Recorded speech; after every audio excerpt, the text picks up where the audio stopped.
very This good conference will now be recorded. guys going back and watching clinics. It's been exceptional. I've had a lot of great comments. We've got Ben DeAndre, the defensive back coach, Ben. Yeah. And he's going to talk about cover three concepts and reads. He's got a tremendous secondary. We were talking about it. A few guys here from the London area, and I think all across Canada. And just can't wait to see Queens play this fall. Ben, take it away. Awesome. Thank you. Thanks for having me, guys. I mean, the first thing I was going to talk about a little bit today, I'm mostly going to focus on cover three concepts. So can everybody see my shared screen there? I think we're good. Yeah. So the thing I want to focus on is cover three concepts today. Number of reasons for it. The cover three concept and basics, can be basically run at any level. And, especially prevalent at our level and even at the pro level too, based on how you want to run it, there's a number of different combinations in terms of what you can choose to do and choose not to do with it. We run a ton of it in our schemes. And when we start to get into match-based principles as well, so matchup zones, a lot of it all derives from our cover three concepts. Okay. So that's why I wanted to talk about it. In particular, I'm going to talk about high defender reads. The low zones and stuff I'll brush over and I'll talk about, fairly quickly, but I'll talk a little bit more about the high defender reads and what our guys are specifically reading on a play. We'll go on to free safety reads afterwards. And then just a couple small techniques in terms of drill work and stuff that we work with, especially our free safeties and, our halfbacks, that kind of stuff. So yeah, I'm the special teams coordinator at Queens, defensive back coach. This will be my 7th season coaching with Queens. I was a player and defensive back at Queens as well. Won a national championship with the school in 2009. So that's my history with it. I coached in the OVFL a couple of years when I was living in Ottawa, coaching at Ottawa U and with the Cumberland Panthers. So I definitely have a little bit of experience with the league as well. And I'll just go from there. So move on to the first slide here. So cover three basics, just so we're kind of speaking the same terminology here. First and foremost, we'll talk about hold coverage, then cut. So hold coverage to us is a true cover three. So no matter what happens in the play, no matter what the receivers and route combinations are, we're going to end up with 3 high defenders on this play. Okay, so our halfbacks are going to be low, our corners going to be high. Even if we get 4 vertical threats in this on this play or 4 guys that run deep, we're still going to have 3 high defenders in terms we're going to have a lot of guys splitting vertical routes. Now, from these structures, if there aren't 4 verticals, we can move into more man concepts, and our corners can essentially turn into man players. I'll talk about that a little bit later. Cut coverage is very similar, but the way we run it is with a cut and carry corner, which means our concept may not be a 3 high look by the end of the play. If we're running double cut, for example, like in the top right square there, we may end up having 5 high defenders if we have 4 vertical routes. Our free safety always being that high defender, and then our halves and corners can also peel off and be high defenders, again, depending on the route combination. So from there, you can have, combinations of the two, hold strong, cut weak, where you're getting a true high defender in the field corner, and then you have a true high defender in the boundary half, and then our boundary corner can also potentially become a high defender based on the route recognition and routes that he gets from the weak side. So generally speaking, we don't run a lot of double hold coverage at Queens. The reason for it is, if you get caught in those double hold coverages, there's lots of holes and lots of kind of ways to manipulate it and put guys kind of on islands and not playing fast.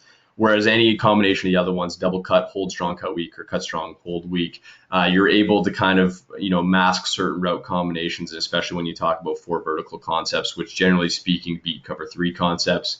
That's kind of the way that we run things. Now, the one thing I will kind of brush on here too, with our cut coverage, we do have other cut coverages or cut structure coverages where that corner is a true low defender. We do have that in our system. So essentially now you're becoming a true cover 3 again with the halfbacks. But what I will speak about tonight is our cut coverage with that cut and carry corner, so he can convert into being a high defender based on the routes. A few important points. So this was a legitimate quote that I got from an offensive coach a number of years ago. Cover three has an answer for everything but covers nothing. Okay, it's really easy for a defensive coach to say, well, no matter what route combination, you go here, you go here, you go here, everything's covered up. Or you got to split these once you read the quarterback. Now you go the right direction, you make a play on the ball. The problem with a lot of when you get into these cover three concepts, and especially when you're first learning them, you drop back into the structure, and there's a lot of little holes in the structure. And especially when you're playing against offenses that practice cover three beaters, it's really easy pitch and catch at times if you're sitting back and just playing in the zone because this is where I'm supposed to be. This is where coach drew it up on paper. So the first thing we talk about in our cover three concepts is being super aggressive. Okay, so having really aggressive cover three play, and that's really aggressive in our reads and aggressive with our low defenders. A lot of the time that low defender in certain situations, depending on the jam and depending on their reads, they can clear things up for that back end defender or that high defender a lot easier. And then, their responsibilities become a lot more clear as the play presses on. Okay. Next thing I'll talk about is vertical threats. Okay. So vertical threats for us, basically every single time our defensive backs line up on the field, they're basically cued. How many vertical threats do you have in this set? So based on formation, based on your coverage, what are your reads, that kind of stuff. That's going to depend on the number of vertical threats. So vertical threats we classify basically as receivers, anybody that's not in the box. So it could be, in a 3x2 set, we have 5 vertical threats on that play. And again, depending on where you line up is going to, depend on how many vertical threats you got to worry about. Next piece is cut and carry, which I kind of alluded to already.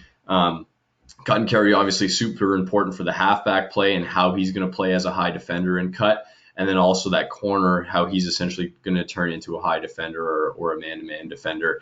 The other piece, though, is knowing where the cut is on the field is going to greatly impact the free safety in his reads as well.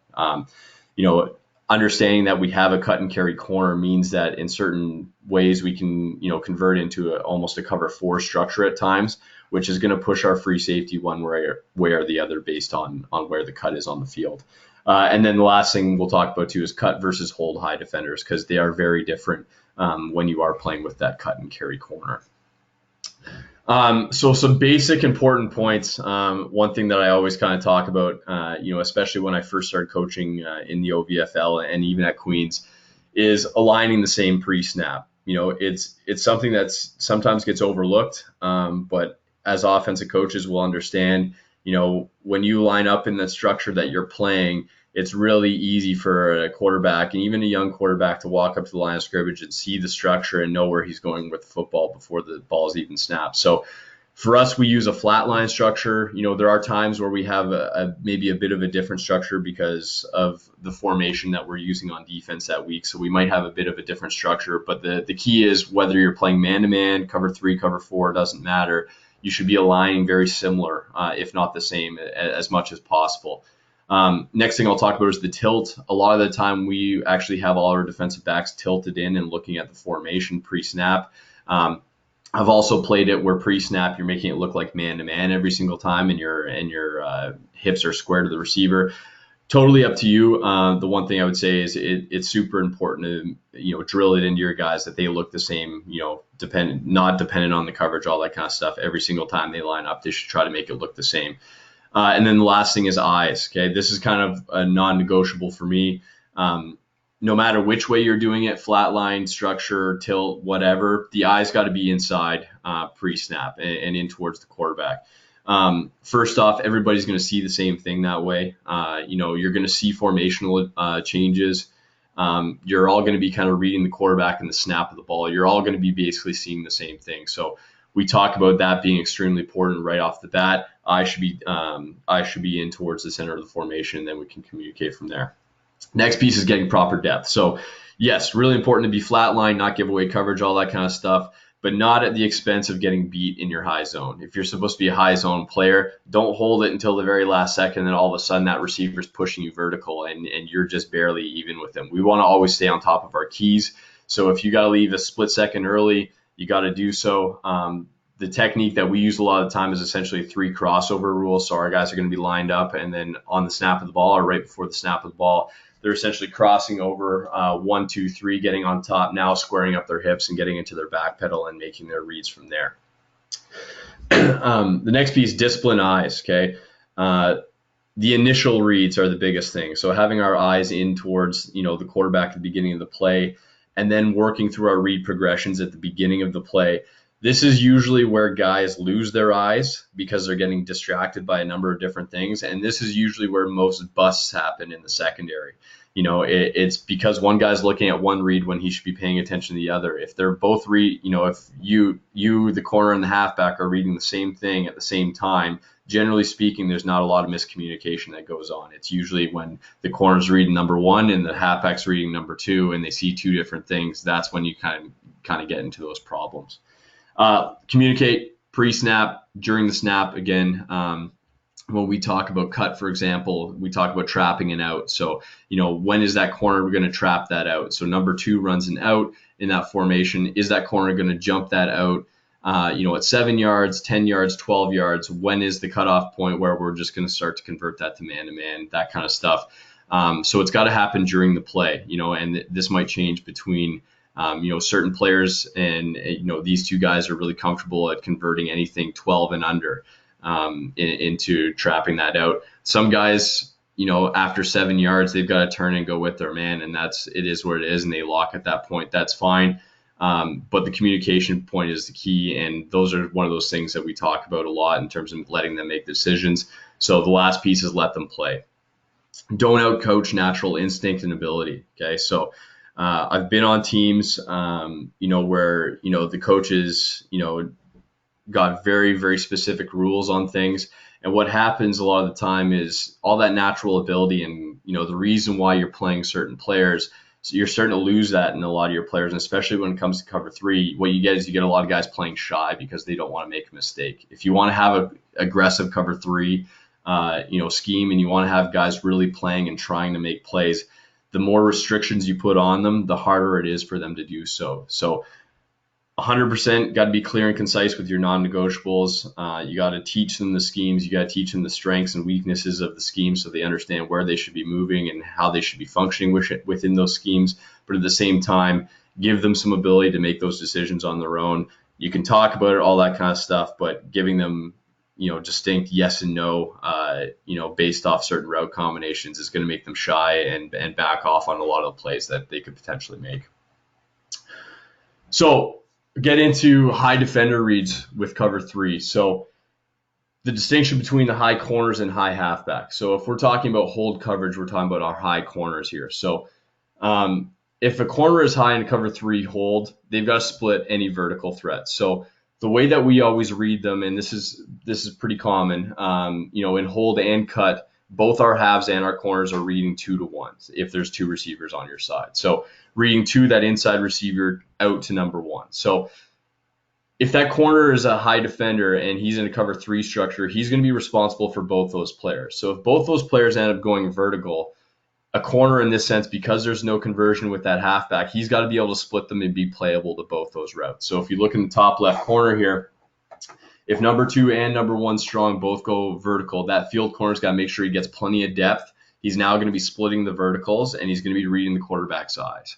Got to be playable to both. If one player, however, eliminates himself and is not running vertical, so if we look to the right hand side on the boundary here, if number 2 weak runs a quick out and number 1 pushes vertical, no reason for that corner to have to just stay in his, drop because this is how coach drew it up. I'm a high defender on this side and just drop and pedal. He can immediately move over to that number 1. That's his only vertical threat on the play. So he can essentially play what we would consider more of an off man. So he's going to stay vertical. He's going to make sure that he's not getting beat behind him, but he can now start to tighten up his coverage a little bit on that one player and play more of a man-to-man structure. So again, doesn't matter whether it's hold or cut. We're going to talk about reading 2 to 1 on those receivers every time. So the bigger difference is when we get into cut coverage, and I'll try not to get overly complicated. I could go on cut coverage for a couple hours, no problem. But when we talk about the high halfback play, high halfback play and cover 3 cut, when you're using a cut and carry corner,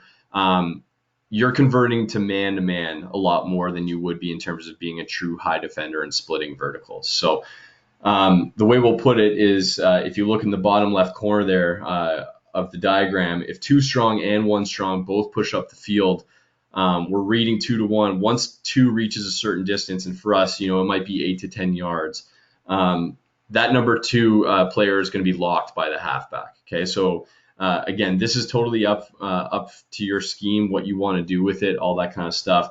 But for example, if that guy number 2 runs a post, a vertical, or a corner, our halfback's going to lock on that guy and cover him man-to-man, and again, from depth as an off-man player. The reason why we can do that is that corner can also convert.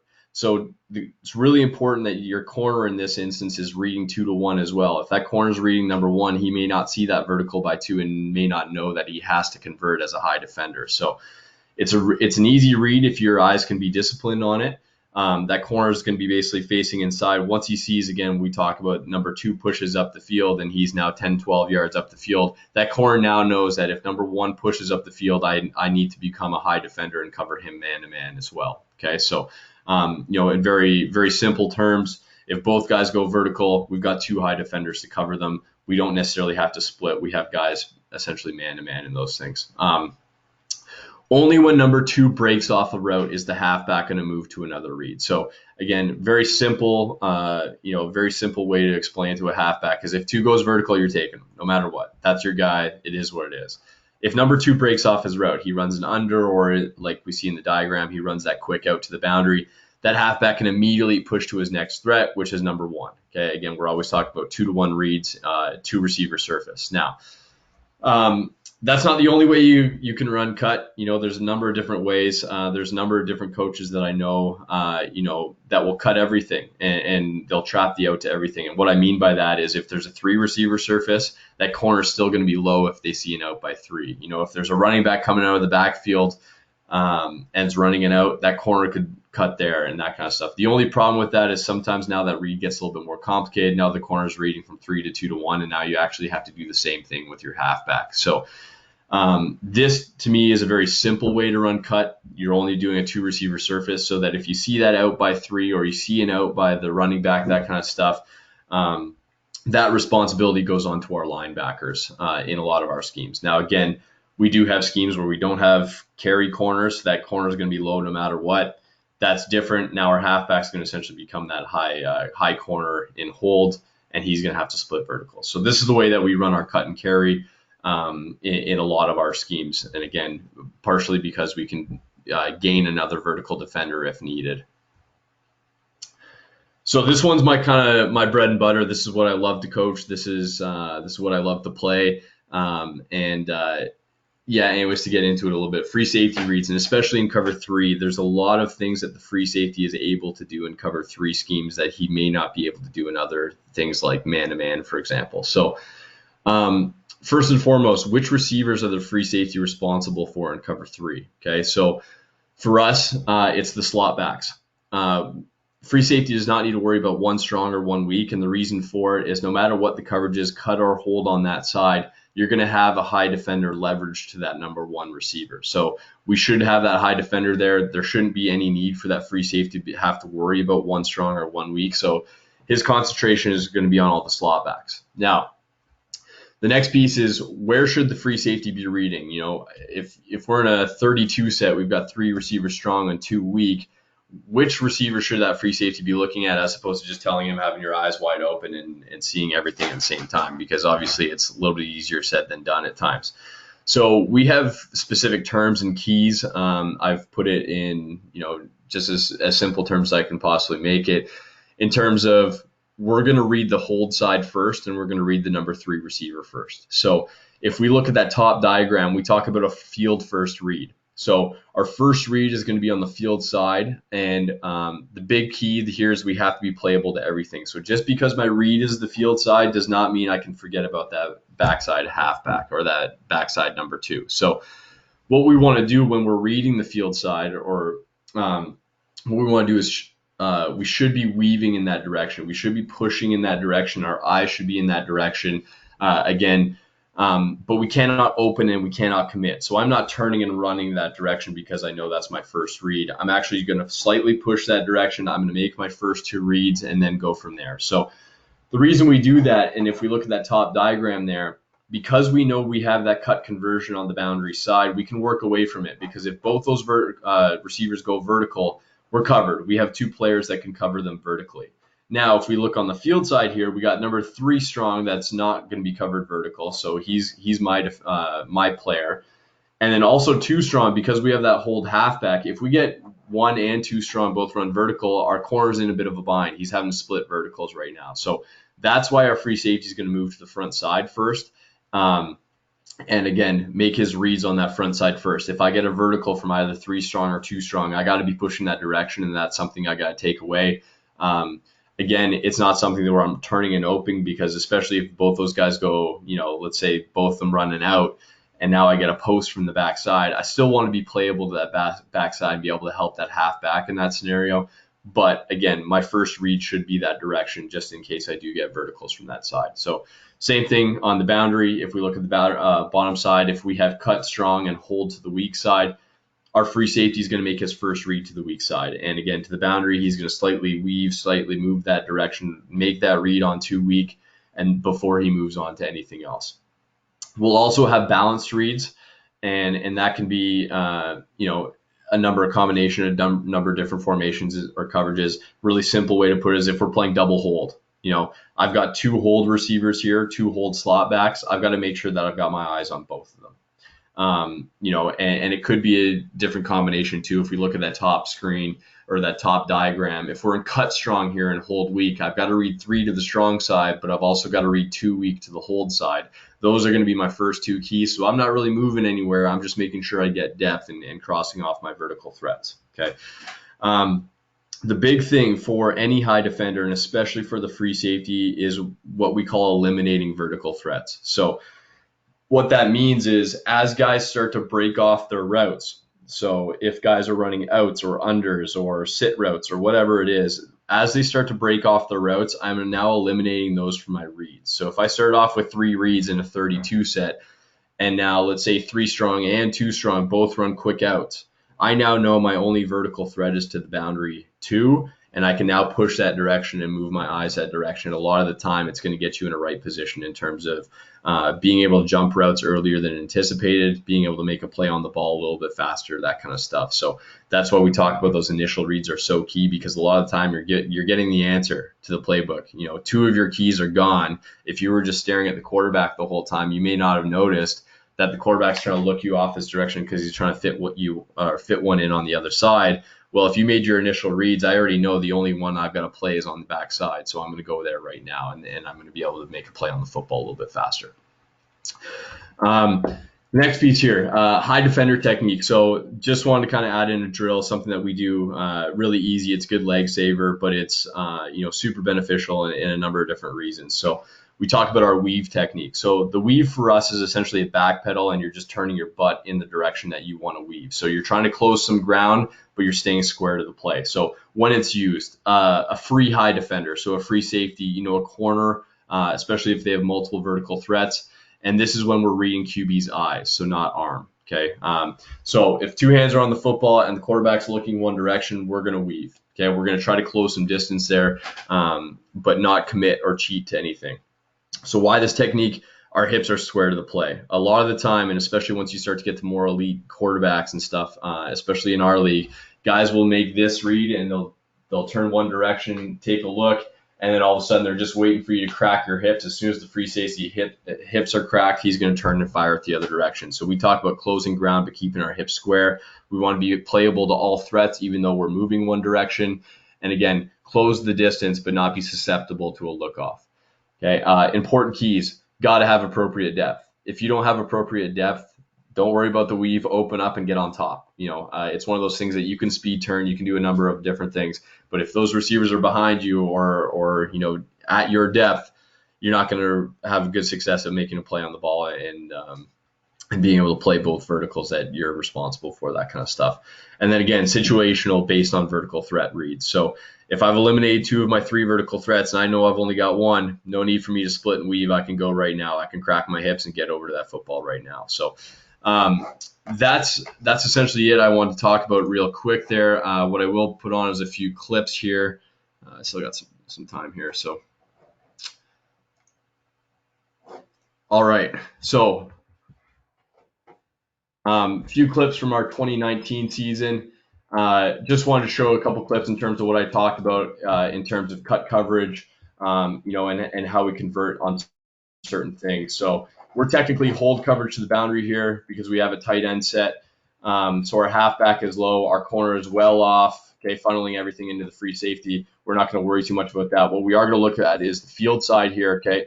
We have our halfback that's started low. He's essentially got his crossover steps to get on top. He's sitting on top, and now we get a corner route. So he's going to lock that corner route and chase that corner route, okay. The one thing I didn't really speak about with cut coverage with us is that corner can feather off and play, what we call a 70-30 or a 50-50 technique based on the field. He's playing 70-30 here to be able to help out that halfback on a high route. So even though this is technically a cover 3, this is looking like it's converted to cover 4, and that's just the corner making himself playable to a vertical football when it is thrown. So good contested play there just based on that corner's ability to feather off and not just be a low zone player. This next one here, okay, we're in double cut coverage. Okay, again, you can see we're essentially getting out to our coverage a little bit early here. This is what we're talking about. If we're looking at the boundary side here, what's closest on the bottom of the screen here, okay?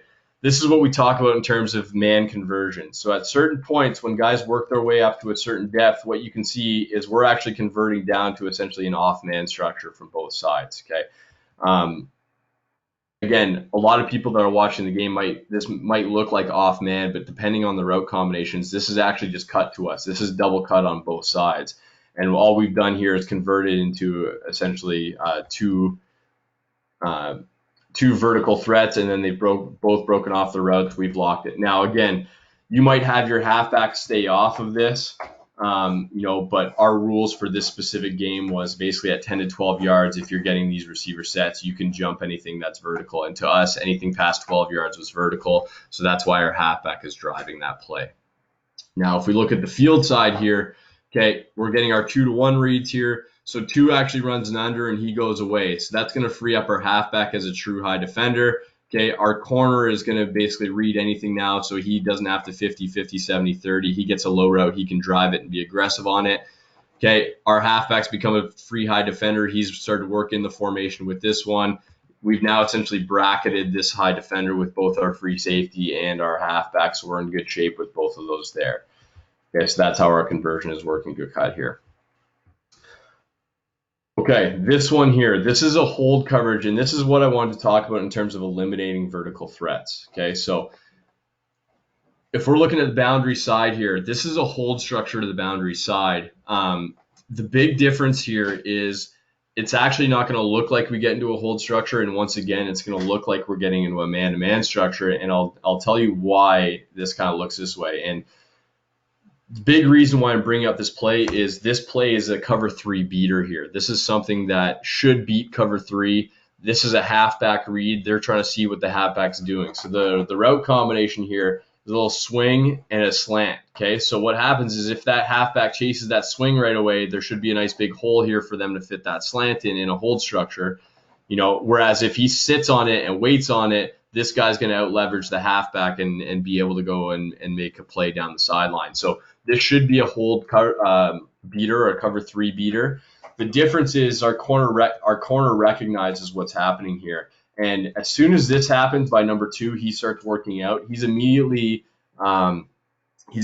taken himself out as a vertical threat to our halfback, to our corner, sorry. So he doesn't have to do his 1-2-3 crossover and get on top. Okay, he needs to stay on top of this player because this is his only remaining vertical threat. So what actually happens is, again, something that looks like a conversion to man right away, and we're able to jump a slant route, which normally a high defender, a high halfback who's sitting right here shouldn't really be able to make a play on this football. But again, because of our structure, because of our reads, because of a great read, and again, this is a 5th-year player at the time, being able to make his vertical threat reads and eliminate a vertical threat right away has allowed him to become a lot more playable to a route and convert to man-to-man structure a little bit more. So he's able to go and make a jump on the ball again and make a good break up on that play. Still got some time here, so I'll throw a couple more clips on. Okay, so again, we talk about first and foremost with cover three, we got to be super aggressive with our low defenders. If we look to our field side here, this is going to be a hold structure, so a low halfback, and we're going to have the high corner here. So we're going to see them both essentially drop out to their spots. Okay, our halfback's going to step up. He gets a good jam on that number 2 receiver. Okay, not a clean release. He's jamming any vertical momentum by that number 2 receiver. Our corner's gotten high. He's reading 2. He's probably staring at the quarterback a little bit here, a little bit too much, but he's in a good position that if both these guys were to run vertical, he can split them. Okay, on the boundary side, we're in cut coverage here. Now, they also do a stack, which speeds things up a little bit. Yeah, I mean, we might as well speak about the stack a little bit, but this corner is normally going to feather off on most cut coverage until he sees that low route and jump it. The one thing that this offense is telling us is in a stack route, we're going to have one of these players break off their route right away. They're both not going to run vertical because they're running together, or they're, and we know which one is going to run vertical and which one's going to run short. We know he's going to run vertical so that he can clear out the route, and he's going to break off his route either in or out, basically. So the way we play it is we know our high defender, he's going to take this man, and our low defender is going to take this man. So we've essentially already converted it to man, even though we're in a cut structure here. So as soon as we see that route break off, our corner is able to drive it immediately, get down to it, and then our high halfback in this scenario plays cleanup. I know I'm jumping through a lot of this pretty fast here, but I want to get through a little bit more information here before we get to some free safety reads. This one we'll go through real quick. This is the same sort of structure here. Okay, we talk about we're in cut on the backside again. Now we're getting 2 vertical throats. It's a switch essentially that our number 2 receiver is now running towards the sideline. So essentially we're going to man up that guy with our corner, and now we're getting that little scissors action or that little post route. And now it's turning into a converted man by our halfback. So our halfback is sitting down on that route. Okay. On the field side here, again, our halfback is low. We're in a hold structure. We get number 2 run away. No need for him to jam. So he's immediately going to push out to his number 1 threat. Okay. Our corner is a true high defender. 2's gone away. 1 sat down. He's sitting in a good structure right now to be able to play that number 3 and again bracket him if he was to push up. Free safety's got him. If he's going to run that corner route, our corner's got him. So we're in a good structure there. Okay, the thing I wanted to get to here, free safety reads, and just because this player here was, again, he was a 5th-year free safety. He was our defensive player of the year this year. The one thing he did really well was not our best athlete on our team by any means, or in our secondary for that matter, but the one thing he did very well is making his initial reads. And it put him in a lot of great positions to make plays. So this structure here, this is our hold strong structure, okay, and our cut weak, or sorry, my fault, other way around, our cut strong structure and our hold weak structure. So what can essentially happen is, again, we can get into that cover 3 look, but right now our free safety knows that 2 weak is the one I need to worry about, because if he goes vertical, it's gonna our corner is out leveraged to that vertical. Okay, we're okay on the field side if we get multiple verticals, but if I get a vertical by 2 strong, he's the guy I got to worry about right away. Okay, and so what you can actually watch here is our free safety will actually make that read. You can see his eyes go over to that receiver right away. Our halfback vacates too early with this, but he sees that route right away, and immediately his eyes go back to the Q. Okay, the Q makes the throw, so he immediately is driving that throw and makes a good hit on the player to separate him from the football. And again, in a true cover 3 structure, and the way it's normally taught is you got to be as deep as the deepest and wide as the widest, which means that you're backing off that ball. But if you give them first reads and ways to eliminate vertical threats, they can get a little bit quicker than anticipated. That's a pretty good ball by the quarterback. It's a pretty good route by the receiver. He's throwing that one on a rope just over the linebackers, but our free safety is able to get there and make a nice big hit and separate him from the football because of his first read. Okay, we got a couple more of these here. Okay, again, our free safety here, okay, we're in a hold strong structure, okay, over here, and we're in a cut weak structure. So again, our free safety is going to push that field side. He's going to make 2 reads on the front side. So 3 has crossed himself off as a vertical threat already, so we're worried about 2 strong. And then secondly, 2 weak has also crossed himself off as a vertical threat. So right now, the only guy that free safety has to worry about is Too Strong on this play. So as soon as Too Strong clears the linebackers, you can watch our free safety who's got plenty of depth at the beginning of the play. As soon as that happens, you see him stick his feet in the ground, and he's immediately driving anything over the middle. Okay, so even if that's a dig, whatever it is, we allow our free safety to activate if all of his reads are gone, which they are in this scenario. Okay, so he can now drive that route. Again, something that the quarterback is definitely looking at. He doesn't end up throwing it on this play, but our free safety is in great position if that route was going to be thrown for, either an interception or, again, to make a play on the football. The last one we'll talk about here, just in terms of game film, before I kind of get to a little bit of technique stuff here. This is the same thing. So if we talk about, again, the free safety reads, he's responsible for the 3 slot backs, so these 3 players here. Now, they all end up motioning the same side, which makes it really easy for him for his reads. He's still going to be that high defender in a 3 structure. That high halfback has just moved his drop. That's all he's done. But he's still responsible. The free safety is still responsible for these 3 inside players. What happens, again, we get 2 short routes. Okay, we get an under and we get a sit down route by 4 strong and 3 strong. So now our free safety once again knows he's got 1 vertical threat. You can see his eyes reading his vertical threats. He knows he's got 1 vertical threat. Okay, his eyes go back to the quarterback. He sees the throw. He knows he can immediately jump that throw. Okay, so goes, makes a great play on the football, doesn't end up catching it. But this is something that, in a true cover 3 structure, you don't generally see plays. This is a type of play that can wrap those linebackers. It's in between the linebackers and the free safety. Free safety is worried about not getting beat in other directions. But if you can get them to go through these initial reads, you can allow your free safety and your high defenders to jump things. You can allow them to go make plays on the football. They just have to make those initial reads first. If they don't make those initial reads first, you can get in scenarios where the guy's jumping things that, he might not be safe jumping. There might be something in behind him or another threat that he's got to be worried about before he jumps. So that's why those initial keys and those initial reads are so important. And again, because a lot of the time the offense is going to give you that key, bang, bang, 2 of my vertical threats are eliminated. I can now jump that 3rd vertical threat kind of at will. Okay. I'll move on to just a little bit of practice film here. So this is just a really simple drill. This is what we'll call a high defender drill or a weave drill. Okay, all we're doing on this drill is they're essentially reading the quarterback here. Quarterback is going to have 2 hands on the football. He's going to be turning his shoulders from side to side. All you're getting out of the defensive back is essentially a weave. So he's staying nice and square to the play. He's getting a weave. As soon as he sees that high shoulder and that hand come off the football, he can now open up and now drive that direction.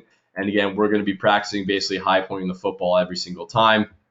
And again, this is one thing that I'm really hard on our guys about is the way they catch the football every single time, especially in these really easy leg saver drills, that it's got to be the same way. They're high pointing, they're catching with their eyes, they're catching with their hands. I'll get to our next guy here. We'll show it really well. So again, our free safety doing this work, staying square, but still being able to close ground based on where that quarterback shoulder is. As soon as that high shoulder and hand comes off the football, he's immediately opening, getting over to that direction, and again, trying to high point the football at its best.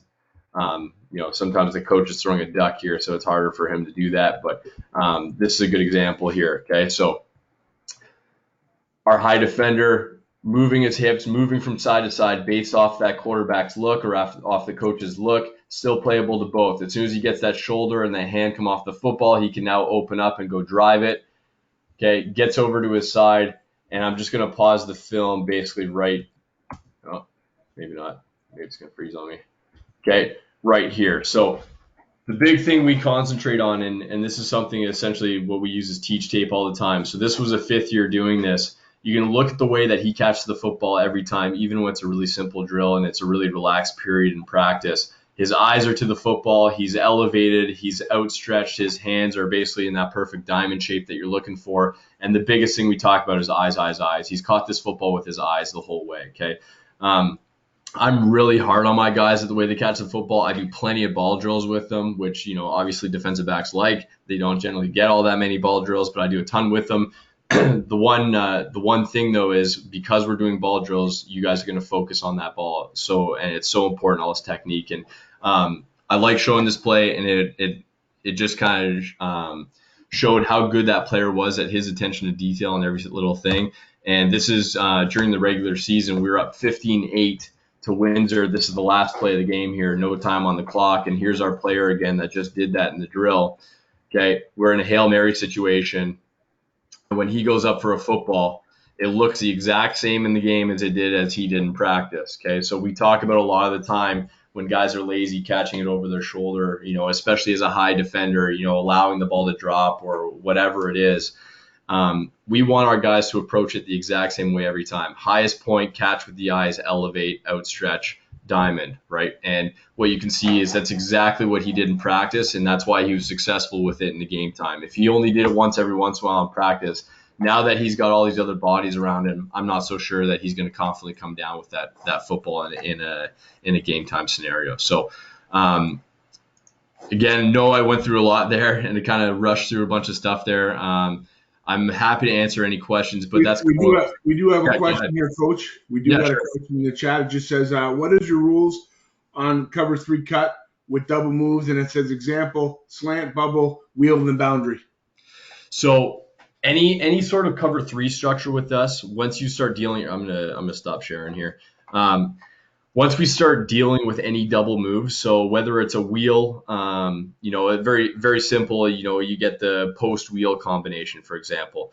If we're in hold coverage, anytime you get any sort of double move, that low defender that's originally covering it is now responsible for that double move. So again, if you get number 2 running an out and that halfback is now jumping that out and that corner is now locking on number 1, if that guy turns it up the field, the halfback is now responsible for it. So any sort of low route, the way that we can eliminate vertical threats is that now if a low route now turns into a double move, that low player, that low defender is now going to go with it.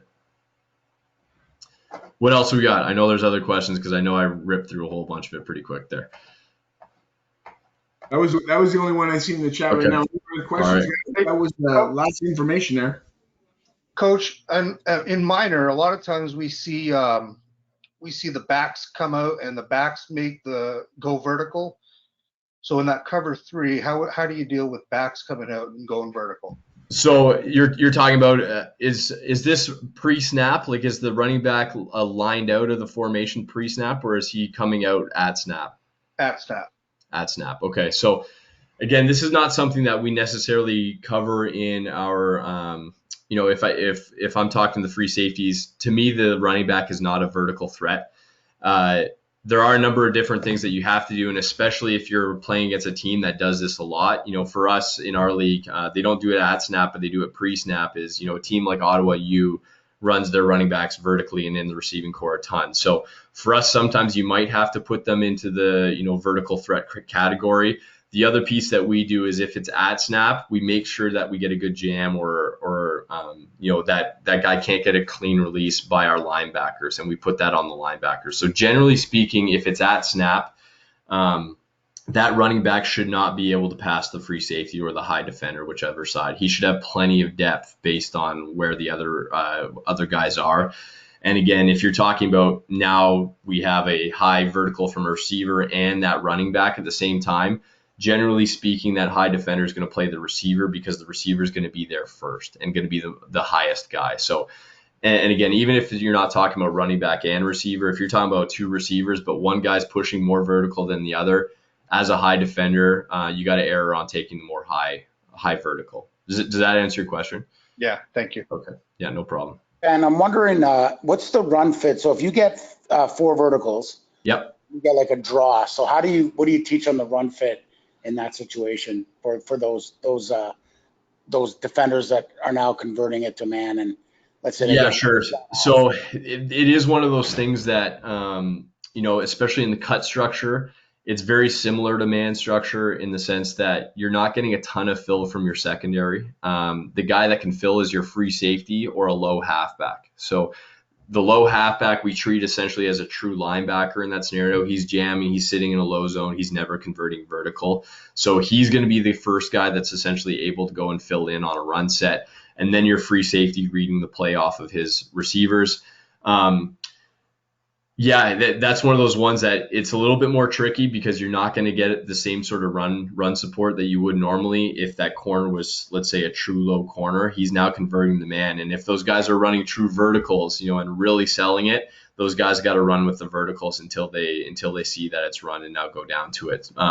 I will say, generally speaking, receivers don't sell it for too long, and usually the defensive backs can kind of know what's up when those guys start to gear down a little bit, and then you can start to fill. But especially if you're in a cut read or a high defender, that fill has to be secondary to you. You have to be able to play any play action and any vertical threat first. Perfect. Thank you. Yeah, no problem. Any more questions, guys? Actually, I have one more, Ben. Sorry. Sure. Yeah, fire away. I really enjoyed this. So with the free safety and the different technique that you talked about, kind of working where the quarterback's eyes are going, what do you do again? So like if the slots are running a double, let's say they're going corner seam, and then the other, the quarterback's eyes take you to the field, let's say, and the boundary slot's running a corner seam, but he goes, let's say initially he's looking slot, and then he goes to the field, so that would turn your hips, but now you've got a corner seam coming. So how do you treat that? Yeah, so 100%. That is the importance of making those initial reads. So that's the problem with free safety, and especially on double moves, and especially with a good quarterback that is able to look you off or able to make his read progressions.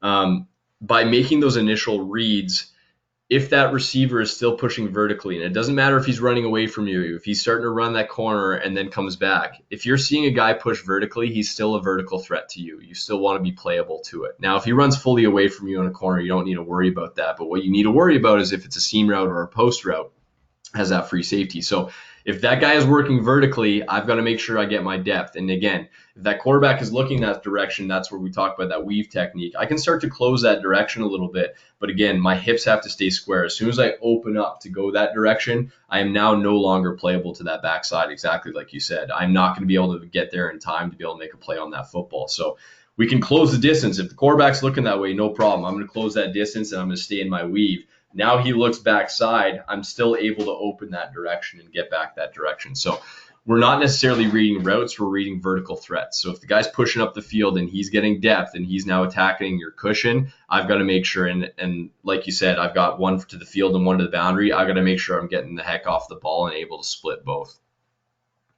Okay, thank you. Yeah, no problem. Anyone else, guys? Sweet.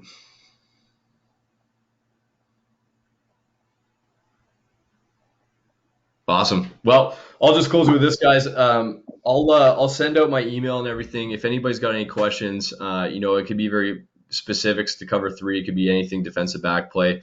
Again, I tried to narrow everything down into very specific high defender reads, that kind of stuff. I'm happy to talk about it with anybody. Again, I could go on with a lot of these concepts, especially cut for hours. I just want to be very specific on certain things. So any questions, happy to answer them. Feel free to reach out and we can talk about them later. Coach, on behalf of the OPFL, in our coaching series, we want to thank you again for the knowledge and just taking the time to talk to us about cover 3 and defensive back play. And we want to wish you and the Queens Gales all the best this season. We're looking forward to seeing you guys play. Okay, awesome. Appreciate it. Thanks for having me, guys. Thank you. Thanks, Ben.